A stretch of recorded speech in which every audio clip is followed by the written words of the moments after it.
الرحمن الرحيم نحمده ونصلي ونسلم على حبيبه الكريم الأمين العزيز الرؤوف الرحيم وعلى آله وأصحابه الأفضلين الأكرمين أجمعين أما بعد فأعوذ بالله من الشيطان الرجيم بسم الله الرحمن الرحيم سنلقي في قلوب الذين كفروا الرعب بما أشركوا بالله ما لم ينزل به سلطانا ومأواهم النار وبئس مثوى الظالمين صدق اللہ العظیم۔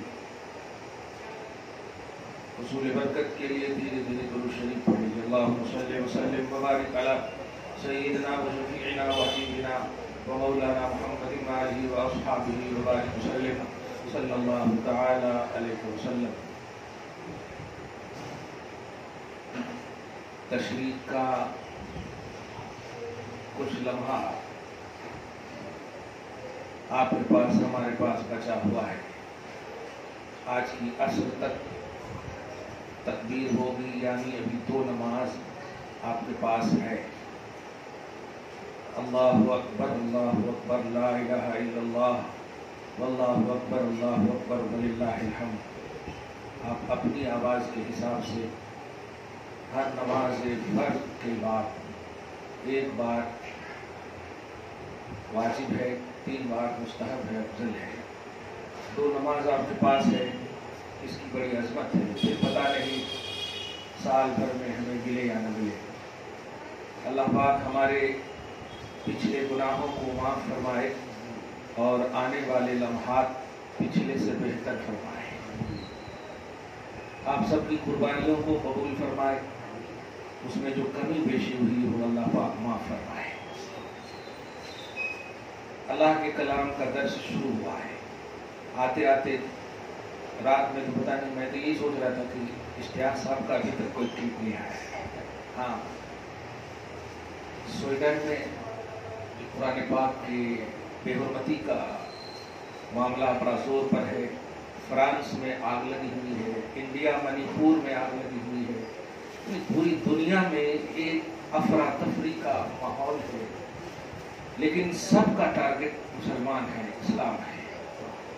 اللہ پاک ہم سب کی مدد اور حفاظت فرمائے، اور یقیناً فرمائے گا، اور اللہ سے بڑی طاقت والا کوئی نہیں ہے۔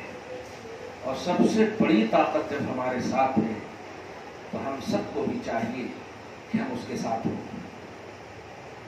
ہم سے کوئی جب بھی پوچھتا ہے، ہم ترقی کی بلندی پر جانا چاہتے ہیں، میں اسے یہی کہتا ہوں، سب سے بلند جگہ اور سب سے بلند مقام ہے عرش۔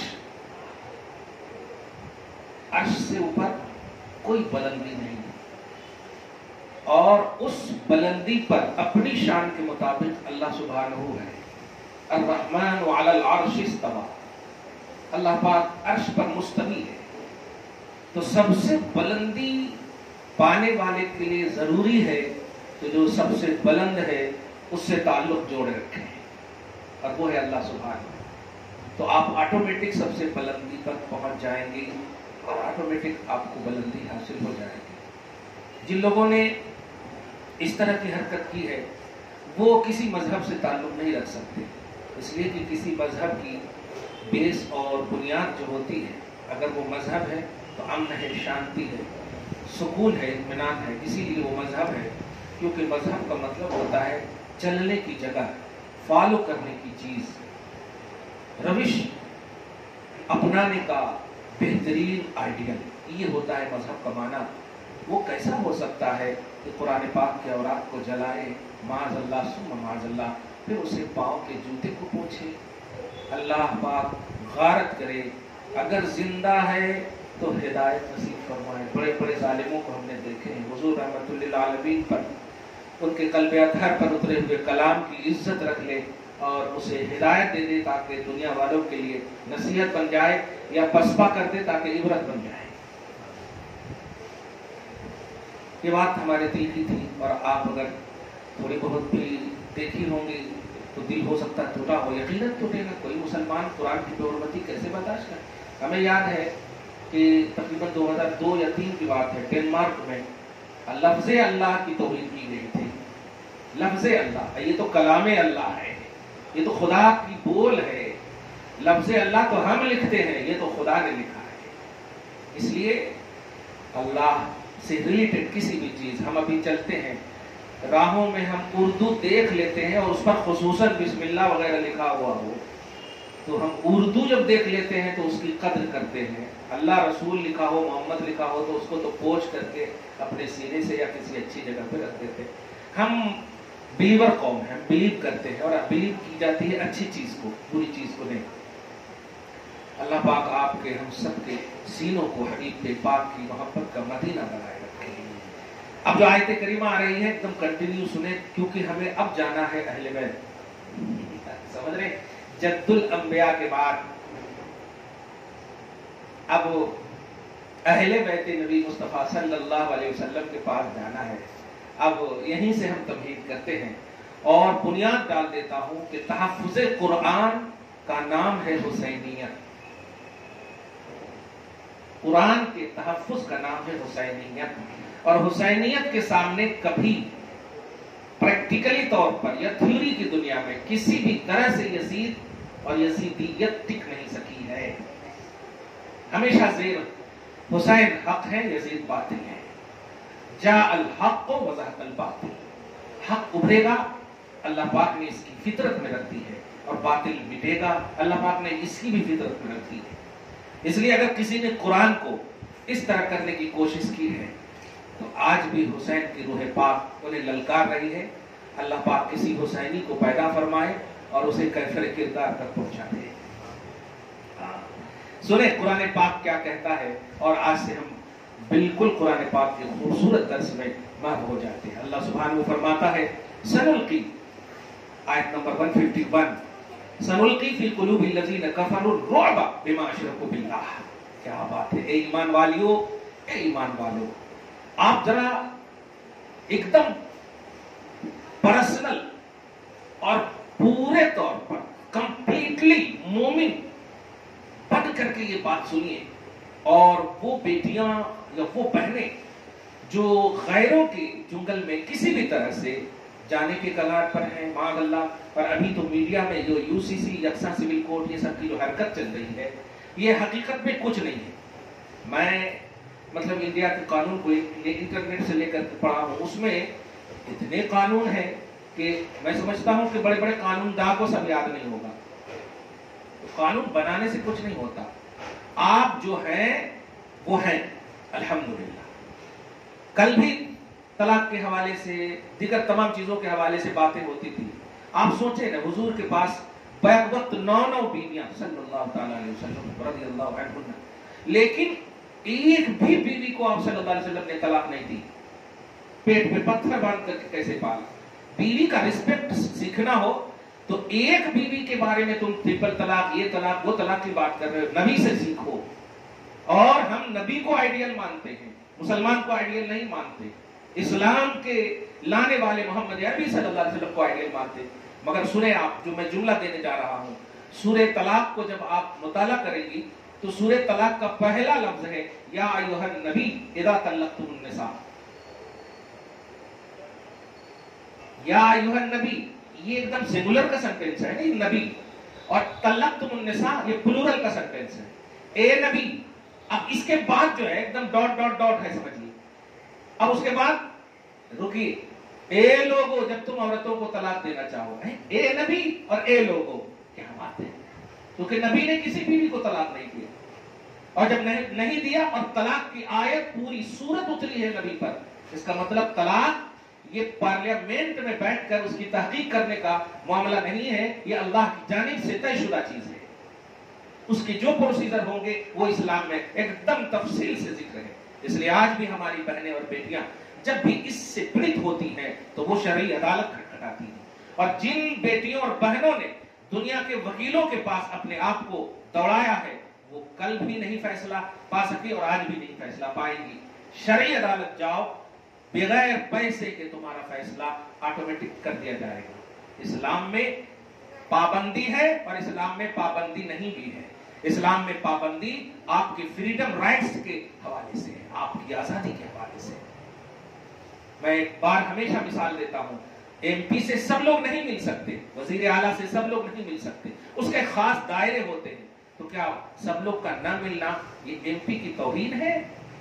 اس کا اسٹیٹس ہے، اس کا لیول ہے. ایسے ہی ہماری مائیں اور بہنیں اور بیٹیوں سے غیر محرم نہیں مل سکتے، یہ اس کا اسٹیٹس ہے، اس کا لیول ہے. اور یہی آج فریڈم کے نام پر عورتوں کو مس گائیڈ کیا جا رہا ہے کہ عورتوں کو جاب نہیں کرنے دیا جا رہا ہے، مردوں کے ساتھ نہیں دیا جا رہا، ایکول درجہ نہیں دیا جا رہا ہے. یہ سب جملوں پر دھیان نہ دو. اگر تم نے دھیان دیا تو اس کا مطلب یہ ہوا کہ آپ اسلام کو انکمپلیٹ سمجھتی ہو، اور اسلام کمپلیٹ مذہب ہے. جب کمپلیٹ ہے اور آپ کو سمجھ میں نہیں آ رہا ہے تو جن کے پاس علم ہے ان سے آپ رجوع کریں. ابھی سارے اہل علم نہیں انتقال کر گئے ہیں. اللہ کے نبی علیہ الصلوۃ والسلام نے اہل علم کے انتقال کو قیامت سے تعبیر کی ہے. علم اٹھ جائے گا، من علامات القیامت، قیامت کی نشانیوں میں سے سب سے بڑی نشانی فرمایا علم اٹھ جائے گا، مراد اہل علم اٹھ جائیں گے. اور ابھی قیامت نہیں تو اس کا مطلب اہل علم ہے. اس لیے آپ کو کبھی بھی دین کے معاملے میں کچھ بھی پریشانی ہو تو آپ یہ سب اینکروں کو، دنیا دار ڈیبٹ کرنے والے، مباحثے کرنے والے، اس طرح سے باتیں کرنے والوں پر دھیان نہ دیں. کمپلیٹ مذہب ہے. اور آپ کو دنیاوی طور پر مثال دو، آپ کے گھڑے میں بھرا پانی ہو تو دوسری جگہ نہیں مانگنے جانا. اب ایک دم موٹ زبان میں سمجھا دیا ہے. ہاں، پانی اپنے پاس رکھ کر کے دوسرے کے پاس مانگنے گئے تو کنجوس یا الٹا پلٹا سمجھ گیا تو آپ اپنے پانی کو خود نہیں سمجھتے کہ وہ ہمارے لیے کافی ہے، باقی ہے. خیر، آپ سمجھ گئے ہوں گے. آپ سنیے جو ایک بات بڑی اہم کہی جا رہی ہے. کمپلیٹ مسلمان بن کر کے آپ یہاں پر ابھی بیٹھ کر کے، اور ابھی کیا ہمیشہ رہو، لیکن سنو، سنلقی فی قلوب الذین کفروا الرعب، رب کا وعدہ ہے ان قریب ہم کافروں کے دلوں میں مسلمانوں کا رعب ڈال دیں گے. کتنا پیارا جملہ ہے. کیا کہا قرآن نے؟ سنلقی، القا ڈالنا. ان قریب کا لفظ سنیے، سا مانے ہوتا ان قریب، نلقی ان قریب. ان قریب ہم مسلمانوں کا رعب کس کے دل میں ڈال دیں گے؟ کافروں کے دل میں. میری بہنوں، میری ماؤں، محسوس کرو اس بات کو. تمہارا رعب ڈالنے کی بات کی جا رہی ہے اور تم مجبور اور رو کر کے ان کے باہوں کے حوالے سے باتیں کر رہی ہو، ان کے دامن تصویر میں جانے کی باتیں کر رہی ہو، ان کے ظاہری طور پر لالچ کے حوالے سے ان کے پاس جانے کی. معاذ اللہ. تمہارا اسٹیٹس، جن جن سے تمہاری شادی ہونے والی ہے مسلمان میں، ان سے پردہ فرض ہے. وہ تو غیر ہے، وہ تو نجس ہے. اس فرمان الہی پر غور کرنا. تم کو نہیں کہا کہ تمہارے پاس فزیکلی طور پر طاقت ہے تو تم لڑ کر کے ان پر روب طاری کر سکتی ہو. نہیں، تم کتنی بھی کمزور ہو، میری محبت، میری توحید کی امانت تیرے سینے میں ہے تو تم بس کمزور، یہاں تک کہ آئی سی یو میں بھی رہو نا، کوئی کافر تمہارے اوپر روب نہیں ڈال سکتا. اس عالم میں بھی تمہارا روب اس کے اندر ڈالوں گا میں. کیا بات ہے. ایک مثال یہاں پر بھی قربانی کا معاملہ ہے موجود. حضرت ابراہیم علیہ السلام اپنی بیوی حضرت سارہ کو لے کر جب ایک راہ سے چل رہے تھے، اور سچ ایک واقعہ جو بخاری شریف میں ایک دم تفصیل سے مذکور ہے. نمرود ہی اس وقت بڑا، مطلب یہ کہ جیسے آج ہوتے نا ڈھونگی باباؤں کا معاملہ، سیم ایسے ہی نفس پرستی میں ایک دم دھت رہتا تھا. ہر خوبصورت جو ہر لڑکی، ہر خوبصورت کو وہ اپنا شکار بناتا. حضرت سارہ سلام اللہ علیہا بڑی خوبصورت تھی.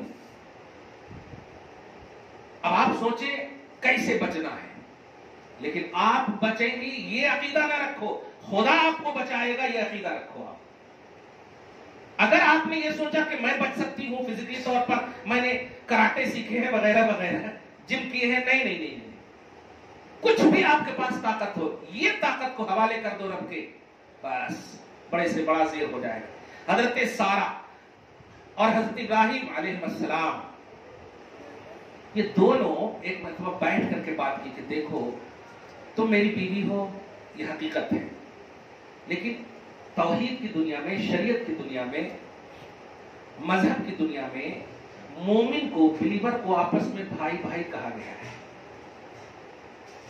تو اس حیثیت سے ہمارا تمہارا رشتہ اسلامی مذہبی توحیدی یہ ہوا کہ میں بھائی تم بہن.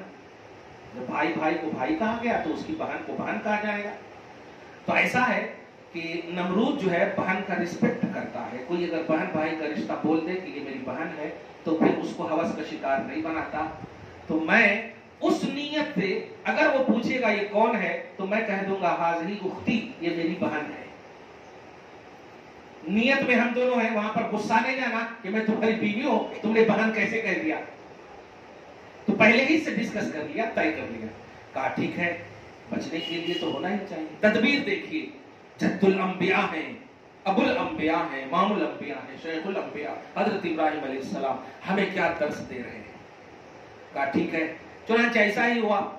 مگر جب جان گئے پیش کیا گیا حضرت سارہ رضی اللہ تعالی عنہا، بڑی خوبصورت. دیکھتے ہی کم ظرف انسان پوچھنے لگا کون؟ تو ابراہیم علیہ السلام کی بہن. انٹروڈکشن ہو گیا. لیکن پھر بھی اس عالم میں بھی اپنے قانون کو توڑ دیا. آج بھی آپ انڈیا میں دیکھیں سارا قانون معلوم ہے. کسی بھی قانون اور کسی بھی سمویدھان میں یہ لکھا ہوا نہیں ہے کہ اگر ایک گھر میں عبداللہ یا جمراتی یا جمن نے غلطی کی ہو تو اس کے پورے گھر کو توڑ دیا جائے، کیونکہ صرف جمراتی کے پیسے گھر میں نہیں لگتے ہیں، پورے گھر والوں کے پیسے لگتے ہیں، پورے گھر والوں کی ملکیت ہے. لیکن آج دیکھیں آپ جا کر کہ ملک کے ایک خطے میں اس طرح کی سازش ہو رہی ہے کہ اگر غلطی کیا ہے کسی اور نے تو سزا پورے گھر کو مل رہی ہے.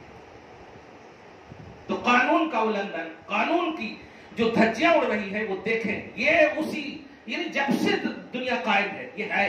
میں یہ بات اس لیے بول رہا ہوں کہ آپ ٹینشن نہیں لینا، فل اٹینشن سے خدا کو مانیے. چنانچہ ایسا ہوا جب کہا بہن تو اس کا دل پھر بھی پسیجا نہیں اور پورے خیالات پوری نظر دوڑایا.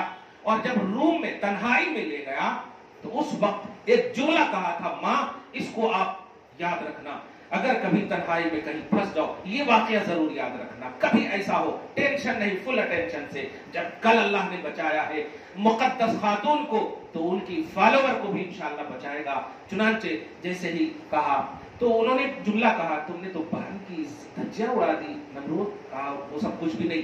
جب برے خیالات دوڑانے کی کوشش کی تو حضرت سارہ نے کہا اے اللہ مجھے اپنی عزت کی فکر نہیں ہے، میں تیرے اس عظیم نبی کے بارے میں سوچ رہی ہوں کہ اگر کچھ ہو گیا تو تیرے نبی بدنام ہوں گے کہ ان کی بیوی کے ساتھ ایسا ہو گیا تو لوگ تیرے نبی کو کیسے فالو کریں گے. مولا اپنے نبی کی خاطر میری عزت کو بچا لے. یہ جملہ بولنا تھا، نمرود دھسنے لگا. صرف اتنا سے جملہ کہا، نمرود دھسنے لگا اور کوئی قابو نہیں پا سکا. اور جیسے دھس رہا تھا اس نے کہا معاف کر دو مجھے، معاف کر دو مجھے، اب جاؤ جاؤ جاؤ، میں نے تجھے چھوڑ دیا، یہ کیا کر رہی ہو، کیا کر رہی ہو. ایسا اب اس عالم میں بھی دیکھو ماں، یہ ہے مذہب، یہ ہے خوبصورت توحید پرستی. کہتی ہے اے اللہ اگر یہ مر گیا تو کل تیرے نبی بدنام ہو جائیں گے کہ اس کی بیوی نے مار دیا. کیا بات ہے. دیکھیے آپ انسانیت کا پاٹھشالہ مذہب میں سیکھو یار، توحید پرستی میں سیکھو آپ. تو جیسے ہی کہا پھر وہ ٹھیک ہو گیا. ٹھیک ہو گیا کتے کا دودھ سدھرتا، تیرا کا تیرا رہتا. پھر دوبارہ اس نے ویسے ہی خواہش ظاہر کی، دوبارہ بھی ایسے ہی ہوا، پھر وہی ساری باتیں ایسی، تیوارہ بھی ایسے ہی. چنانچہ آخری میں پوری طرح جب وہ مجبور ہو گیا تو اس عالم میں آپ سنو یہ حضرت حاجرہ کا واقعہ سنتی ہے نا، حضرت اسماعیل. یہ حضرت حاجرہ جو ہے یہ کنیز تھی. نمرود نے تحفے میں ایک کنیز دے دیا حضرت سارہ کو، اور سارہ خوبصورت چہرے کے ساتھ حضرت ابراہیم کے پاس آئے. وہ تو ظاہری طور پر مغروم تھے کہ کیا ہوگا کیسے ہوگا، تقاضے بشری. لیکن جب خوبصورت چہرے دیکھے، مسکراتے ہوئے دیکھے اور کہا یہ کون ہے، کہا تحفے میں دیا ہے اس نے، کوئی قابو نہیں پا سکا، رب نے ہمیں بچایا ہے. کیا بات ہے. دیکھا کہنا یہ ہے کہ آپ غیروں کو اپنے قدم میں گرا سکتی ہو مگر خود کی طاقت کے بلبوتے نہیں، خدا پر بھروسہ کریں. اگر آپ کا بھروسہ اسٹرانگ ہے، یہ جملہ ہرگز نہ بولو کہ وہ تھے، نہیں. خدا کے ماننے والے کو خدا مدد کرتا ہے. اسٹیٹس میں کمی بیشی ہو سکتی لیکن نگاہوں میں آپ رکھو حضرت سارہ. کبھی ایسا معاملہ ہو اپنی طاقت، اپنے گھمنڈ، اپنے غرور، اپنے ایٹیٹیوڈ، اپنے مال، اپنی ان تمام اسباب پر نہیں، خالق اسباب پر یقین رکھو رب کہہ رہا ہے سنلقی فی قلوب الذین کفروا الرعب، کہ ہم کافروں کے دلوں میں رعب ڈالتے ہیں، ڈالتے رہیں گے۔ اے میری بلیور، تم مجھے مانتی ہو، تمہیں کیسے رسوا کروں گا اس کے سامنے جو مجھے نہیں مانتا؟ اس لیے میں تم سے وعدہ کرتا ہوں، رب کہہ رہا ہے، کہ تم کہیں پھنس جاؤ۔ تم مخاطب عورت ہو اس لیے میں بول رہا ہوں، ورنہ یہاں سارے بلیور مسلمان مرد عورت سب ہیں۔ تو ہم تمہارا روب کافروں کے دل میں ڈال دیں گے۔ اور روب سے مراد یہاں دہشت گردی نہیں ہے، یہ بھی ہے، روب سے مراد ریئلٹی ہے، سچائی ہے، کہ تمہاری سچائی، تمہاری صداقت، تمہاری پہچان۔ ورنہ آپ دیکھیں نا غزوہ خندق میں نبی پیٹ پہ پتھر باندھے ہوئے ہیں اور ایک سبل مارتے ہیں تو پورا چٹان ریزہ ریزہ ہو جاتا۔ تو وہ دہشت گردی نہیں ہے، وہ خدا کی طاقت ہے۔ روب بمانا تمہاری طاقت، تمہارا غلبہ، تمہاری پوزیٹیوٹی ان کے اندر ڈال دیں گے، جیسے کہ دیکھیں نمرود کے اندر ڈالا۔ مسلمان مرد عورت اس آیت کو ضرور یاد رکھ 151 کہ ہم تمہارے دلوں میں، ہم تمہارا روب کافروں کے دلوں میں ڈال دیں گے، بما اشرکوا باللہ، اس لیے کہ ان لوگوں نے اللہ کے ساتھ شرک کیا، ما لم ينزل به سلطانہ، جس شرک کا کوئی جواز رب نے نازل نہیں فرمایا۔ ومأواہم النار، اور ان کا ٹھکانہ جہنم ہے، ومأواکم النور، تمہارا ٹھکانہ جنت ہے، اس کا ٹھکانہ نار، تمہارا ٹھکانہ نور ہے۔ سبحان اللہ، یہ ہے نور علی نور آج کا درس۔ رب فرماتا آگے وَبِئْسَ مَثْوَى الظَّالِمِينَ، ظالموں کا ٹھکانہ بہت برا ہوتا ہے۔ یہ آیت کے ذریعے سے جتنی اس میں تجزیت کی جائے، جتنے تفصیل کیے جائے، یہ خاص غزوہ بدر اور احد کے درمیان کا ایک خوبصورت منظر اور واقعہ ہے۔ ابھی غزوہ احد کے حوالے سے اور بھی باتیں آئیں گی، غزوہ بدر کا بھی عنوان ہے۔ صحابہ کرام، آپ جتنی بھی آج اولیاء اللہ سے محبت کرتے ہیں نا، یہ سب حسین سے افضل نہیں ہے، چاہے غوث پاک ہوں، خواجہ غریب نواز ہوں، شریفین بابا ہوں، بابا شرف الدین ہوں، جتنے بھی، یہ سب حسین سے افضل نہیں ہے۔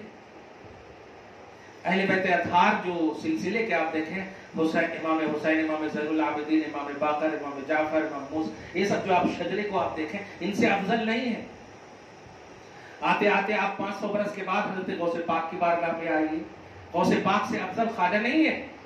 خواجہ تک جب آئیے تو خواجہ سے افضل نظام الدین نہیں ہے، نظام الدین سے اب آئیے مخدوم سمنا نہیں ہے، بندہ نواز نہیں ہے، بندہ نواز کے نیچے یوسفین نہیں ہے۔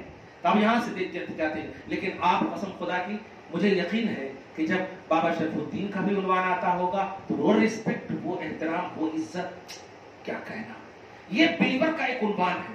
میں بتانے یہ جا رہا ہوں کہ اللہ پاک نے اس وقت کے ان حضرات کو یہ جملہ کہا ہے، اور ایسا ہوا بھی، بازو کٹ گئے، تیر لگے ہوئے ہیں۔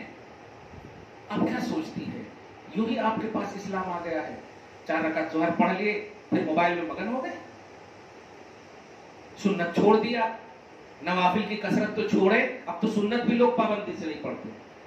نوافل تو خیر، نوافل اس کا ثبوت کم ہے، سنت کا تو ثبوت ہے۔ سنت بولتے ہیں وہ طریقہ جو نبی نے کیا ہو، تو اس کا تو ثبوت ہے نبی کی عمل سے، نبی کی ادا سے۔ سنت کی بھی مداومت نہیں ہے، ہمیشہ کی کنٹینیوٹی نہیں ہے۔ آپ تسبیح صرف پڑھتی رہیں گی، تسبیح تو نوافل ایکسٹرا پہلو ہیں، سنن جو 4 رکعت سنت ہے، 4 رکعت فرض ہے، پھر 2 رکعت سنت، 2 رکعت، کل 12 رکعت ہے ظہر میں، عصر میں 8 رکعت ہے۔ اب تو لوگ، میں سمجھتا ہوں 10 20 سال 50 سال اگر گزر جائے تو اب لگتا ہے کہ بس فرض کو یاد رکھیں گے۔ اگر پوچھا جائے مطلب یہ کہ جنرل نالج میں، تو کہیں اسکول میں یہ نہ رٹا دیا جائے کہ عشاء کی 9 رکعت ہے بس، اور 17 رکعت بھول جائیں گے لوگ۔ نہیں، میں یہ ماننے کے حوالے سے دیکھو، سنت ہو یا نفل ہو یا فرض ہو یا واجب ہو، جو بھی ہو، اگر وہ نماز ہے تو نماز کی نیت ہوتی ہے کہ واسطے اللہ کی۔ ہر نماز کی نیت یہی ہے کہ واسطے اللہ کی۔ چاہے نیت کی میں نے 2 رکعت نماز نفل کی، آگے فوراً بولتے ہیں واسطے اللہ کی۔ نیت کی میں نے 4 رکعت نماز سنت کی، واسطے اللہ کی۔ نیت کی میں نے 4 رکعت نماز ظہر فرض کی، واسطے اللہ کی۔ تو ہر نماز جب واسطے اللہ کے ہے تو اس میں یہ احکام کے اعتبار سے تو ڈویژن ہے، لیکن منشا صرف اللہ ہے۔ تو آپ کیسے ہو سکتا ہے کہ آپ اللہ تبارک تعالیٰ کو صرف فرائض میں اللہ مانیں، سنت کو چھوڑ دیں، نوافل کو بھول جائیں؟ نہیں، آپ کی یہ تسبیحات آپ کو کام نہیں آئیں گی، لیکن ادائے مصطفیٰ سے جو ثابت ہے وہ یقیناً کام آئیں گی۔ اگر آپ ان کو چھوڑ کر کے یہ کریں گی تو کام نہیں آئیں گی۔ اس لیے آپ کو اللہ کی بارگاہ میں جو بیلیو کا ایک عنوان ہے، ماننے کے حوالے سے جو عنوان ہے، اس کو کمپلیٹ کیجئے تو انشاءاللہ گھر میں بھی کامیاب، باہر بھی کامیاب، غرضے کے کسی بھی خطہ ارضی میں آپ رہیں کامیاب ہیں، میکہ میں کامیاب، سسرال میں کامیاب، تعویذ گنڈی کی ضرورت نہیں پڑے گی آپ کو۔ میں جو قرآن پاک کو عوام پر فٹ کرتا ہوں اس کی ایک وجہ ہے کہ یہ قرآن نیڈ آف دی اوور، وقت کی ضرورت کا نام ہے، وقت کی ضرورت کو پوری کرتا ہے۔ میں جب یہ آیت کریمہ ابھی مطالعہ کر کے آ رہا تھا تو مجھے وہی سویڈن، فرانس، خاص طور سے منی پور اور پورے بھارت کا عنوان، ابھی بھی آپ دیکھیے کہ مطلب 9 سال سے زیادہ کرسی پر ہے، لیکن ابھی بھی بات وہی ہندو مسلم کی بات ہے، صرف کوئی وکاس کی باتیں نہیں ہو رہی کہ وہاں لائٹ آ رہا ہے یا نہیں آ رہا، پانی آ رہا نہیں آ رہا، سڑک ہے یا نہیں، غریبی ختم ہوئی یا نہیں ہوئی، 1000 سے اوپر سلنڈر ہے، پھر وہ لکڑی جلانے کی نوبت آ گئی لوگوں کو، یعنی مہنگائی پورے چرم پر ہے، پورے سیما پر ہے، مگر کہیں یہ باتیں نہیں ہو رہی ہے، صرف لڑانے کی باتیں چل رہی ہیں۔ اور ہماری کچھ برقع زبردستی پہنائی ہوئی عورتوں کو سامنے کھڑے کر دیتے اور کہتے ہاں ہم ان کے ساتھ ہیں۔ کسی بھی، میں یقین سے کہتا ہوں، کسی بھی اہل بیت سے پیار کرنے والی کو پہلے یہ جملہ کہوا کر کے بول دو کہ میں حسین سے پیار کرتی ہوں اسی لیے ٹرپل طلاق کے خلاف ہو، قسم خدا کی ہم کہیں گے کہ وہ ہو ہی نہیں سکتی مسلمان،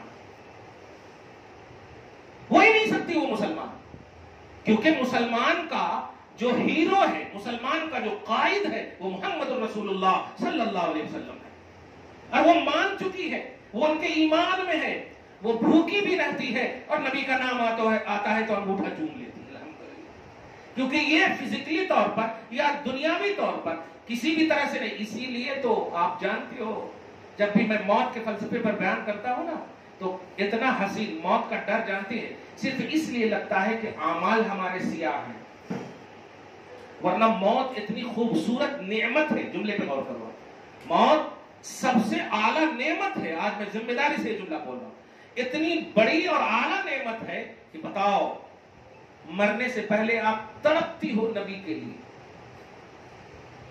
صبح و شام کھڑی ہو کر بیٹھ کر کبھی بھی کہ یا رسول اللہ دیدار ہو جائے، زیارت ہو جائے، لیکن موت 40 قدم ہٹنے والا جب تمہیں قبر میں سلا دے گا، مصطفیٰ جان رحمت تشریف لے آتے ہیں۔ اب آپ بتائیے، بغیر انویٹیشن کے، بغیر دعوت کے رب العالمین نے آپ کی قبر میں دیکھیے ڈال دیا محمد عربی صلی اللہ علیہ وسلم، تو سب سے بڑی نعمت ملی کہ نہیں آپ کو؟ اور کس میں ملی؟ موت میں ملی۔